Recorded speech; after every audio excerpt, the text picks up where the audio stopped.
ஒரு ஊரில் செல்வந்தர் ஒருவர் இருந்தார். அவர் ஏழை எளியவர்களுக்கு வாரி வழங்கும் வள்ளலாக இருந்தார். இதில் அவர் மனைவிக்கு ஒரு ஈடுபாடும் இல்லை. எனவே அவர் எப்பொழுதும் தம் கணவனை வஞ்சித்து கொண்டே இருப்பார். அந்த கணவன் ஒரு நொடி யோசிக்கின்றார், தன் மனைவிக்கு எப்படியாவது நாம் பாடம் புகட்ட வேண்டும் என்று. அதற்காக தக்க காலத்தை அவர் எதிர்நோக்கி கொண்டிருக்கின்றார். ஒரு நாள் அவர் மனைவி தன் பிறந்த வீட்டிற்கு செல்வதாக கூறினார். அவர் கணவனும் நானும் வருகிறேன் என்றார். அப்பொழுது அவர் பயணிக்கும் பாதையில் அவர்கள் காலணிகளை அணியவில்லை. ஏனென்றால் காலணி தேய்ந்துவிடும் என்பது காரணத்தினால் அவர்கள் காலணிகளை அணியவில்லை. அது வைகாசி மாதம். எனவே கடும் வெயில் இருந்தது. அவர்கள் பயணிக்கும் நேரத்தில் அந்த மனைவியால் வெப்பத்தை தாங்க முடியவில்லை. எனவே தன் கணவனிடம், வெப்பம் என்னை வாட்டி வதைக்கின்றது, எனக்கு உதவும் என்று கூறினார். அதற்கு அந்த கணவன் கூறியது, நீயோ பெரிய உருவமாக இருக்கிறார், நீ நில், உனது நிழல் உனக்கு இடம் கொடுக்கும், அந்த நிழலில் நீ நின்றால் உன் வெப்பம் தணியும் என்றார். அதற்கு அந்த மனைவி, எப்படி தணியும்? நிழல் எனக்கு மாறாக இருக்கிறது, நான் நின்றேன் என்றால் எப்படி என் நிழல் எனக்கு உதவும் என்று கூறினார். அதேபோல் செல்வத்தை விண்ணுலகிற்கு கொண்டு செல்ல முடியாது. ஆனால் செல்வத்தை கொண்டு செய்யும் தான தர்ம புண்ணியங்களை விண்ணுலகிற்கு கொண்டு செல்ல முடியும். ஒருவனிடம் செல்வம் அளவுக்கு மேல் சேர்ந்தால் அதை அடுத்தவருக்கு வழங்க வேண்டும். தானும் அனுபவிக்காமல் ஏழை எளியவர்களுக்கு அள்ளித்தராமலும் பெட்டியில் பூட்டி வைத்து பாதுகாத்து மகிழ்ந்தால் அச்செல்வம் நாய் பெற்ற தேங்காய் பழம் போன்றது. இதனை கவிஞர் கண்ணதாசன் இயேசு காவியத்தில் வைகர் போரில் படுத்த நாய் போல தான் உண்ணாமல் உண்ண விடாமலும் தடுக்கும் உள்ளம் படைத்தவர்கள். நாயால் தேங்காயை உடைத்து உண்ண முடியாது, அது அடுத்தவருக்கும் அது தின்ன விடாது.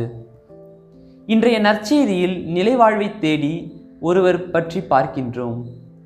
மத்தேயு நற்செய்தியின்படி அவர் ஒரு இளைஞர், மத்தேயு அதிகாரம் 19:22. ஆனால் மார்க்கு மற்றும் லூக்கா நற்செய்தியில் சற்று வயதானவர். லூக்கா தலைவர் என்கின்றார். லூக்கா 18:18 நல்ல போதகரே என்று சரணாகதி அடைகின்ற மனிதரை நாம் பார்க்கின்றோம். அதுவும் வழியில் பலருக்கு முன்பாக ஓடி வந்து முழந்தால் படியிட்டு நல்ல போதகரே என்று இயேசுவை அணுகுகிறார். உடனடியாக கடவுள் ஒருவரே நல்லவர் என்று அவனுக்கு அறிவுரை கூறுகிறார் இயேசு. மற்றும் அவன் கடைபிடிக்க வேண்டிய விதிமுறைகளை பட்டியலிடுகின்றார். அந்த பணக்கார மனிதரும் எவ்விதமான ஆணவமும் செல்வத்திமிரும் ஏதுமின்றி அனைத்தையும் கடைபிடித்து வருகிறார் என்று கூறுகின்றார். இங்கே கவனத்தக்க இன்னொரு குறிப்பு, இயேசு அவர் சொல்வதை ஒப்புக்கொள்வதை போன்றே தோன்றுகின்றது.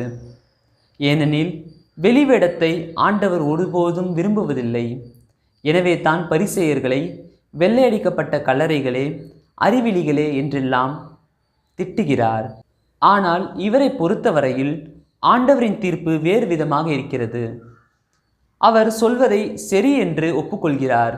எனவே தான் அவரை அன்பொழுக கூர்ந்து, ஆம், நீ தீமை எதுவும் செய்யவில்லை, ஆனால் என்ன நன்மை செய்திருக்கின்றாய் என்று தம் பார்வையால் தொலைக்கின்றார்.